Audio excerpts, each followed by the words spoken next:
Hello, happy Monday, and welcome to another edition of A Successful Transition from Monogamy to Open. As we talked about last week, this week we are going to talk about emotional intelligence. And I chose this topic because I think it is very important for anyone who's dealing in open relationships, and especially when you're in those early stages of making that kind of transition, because the better your emotional intelligence, the better you're going to be able to deal with all of the emotions that come about. And emotions are difficult for many of us, and they cause a lot of problems in our lives. And part of the reason can be is that because when we never really learned well how to manage emotions, we've learned them from our family of origins, and unless our family of origins did a good job of managing emotions, it's difficult for us to learn that unless we've sought out people who we've seen are good emotion managers, and they are definitely out there, and you can find them. But unless you've sought them out and you didn't come from a family where that was a strong skill set, you probably haven't heard them. And part of the challenge in managing emotions is that our brains are already hardwired to give emotions the upper hand.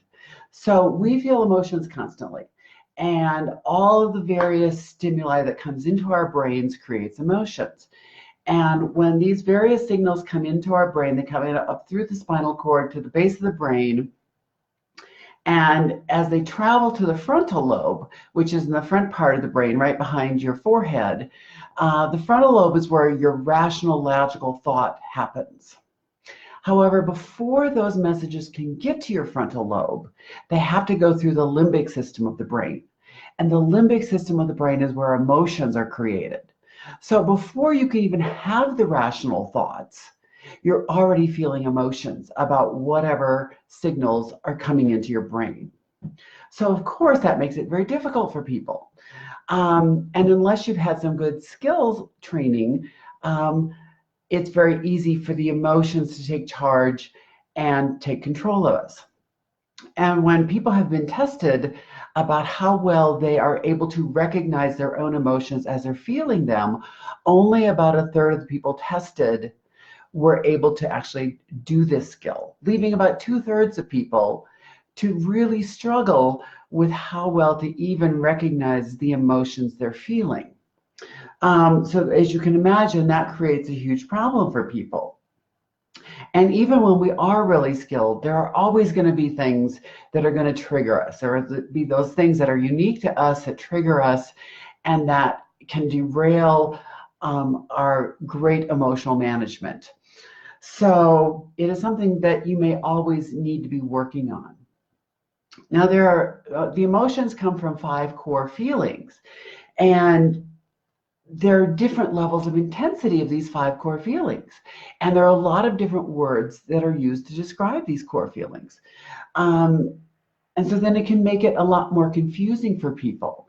So the 5 core feelings are happiness, sadness, anger, fear, and shame. So depending on the intensity, happiness can be anything from mellow or pleasant on the low end of that scale, all the way up to overjoyed and elated on the high end. Sad could be dissatisfied or moody, all the way up to dejected and agonized. Angry can be touchy or resistant, all the way up to outraged or furious. Fear can be anxious and timid on the low end, to petrified or terrified on the high end. And finally, shame can start as low as silly or uncomfortable and move all the way up to worthless or disgraced. So clearly, the more intense the emotions, the more they're going to derail your skills on being able to manage them. And as well, there's other factors as far as your IQ, which is your ability to learn. And that's pretty much set at a very young age. You're going to constantly be learning new things, but your ability to learn, how quickly you learn, how quick you are at analyzing and identifying new things is pretty much set by a certain age, and that's not going to change. Same as like your personality traits. Your personality is your personality, and that doesn't change. As much as people like to think that, oh, they can change somebody's personality or someone can change their own personality, it's pretty much set. If you're an introvert, you're an introvert. If you're an extrovert, you're an extrovert. You can learn to be better at it, but your personality is still pretty much set. However, the nice thing is that your EQ, your emotional intelligence, is something that can be improved no matter how old you are. So there's 4 essential EQ skills that we're going to talk about this week, and that you need to focus, and they pair up under both your personal competence and your social competence. So the personal competence is made up of both the self-awareness and your self-management skills. So this is more about you. This is more about identifying what you feel and managing your own emotions. So it's more about you than your interactions with others. Or your social competence is made up of the social awareness and the relationship management skills. So your ability to understand other people's emotions, their moods, their behaviors, their motives, and be able to improve those relationships. So like as we were saying, obviously this is very important when you're trying to deal with any types of open relationships, because we get put in situations that we've never been prepared for, whether it's polyamory or swinging or some type of designer relationship. Most of us have not been prepared for the type of situations that we find ourselves in, and the emotions that come up from that can feel very overwhelming and difficult to deal with.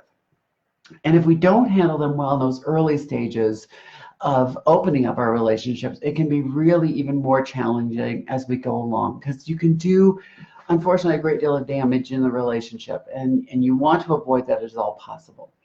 So in the next 4 videos, we're going to talk about each of those 4 EQ skills and some of the strategies that you can use to help you increase your skill set and be better about all of that. So tomorrow we're going to talk about self-awareness and some strategies to help you have better self-awareness with your emotions. So please come back and watch that video, and I will see you tomorrow. Thanks so much. Bye-bye.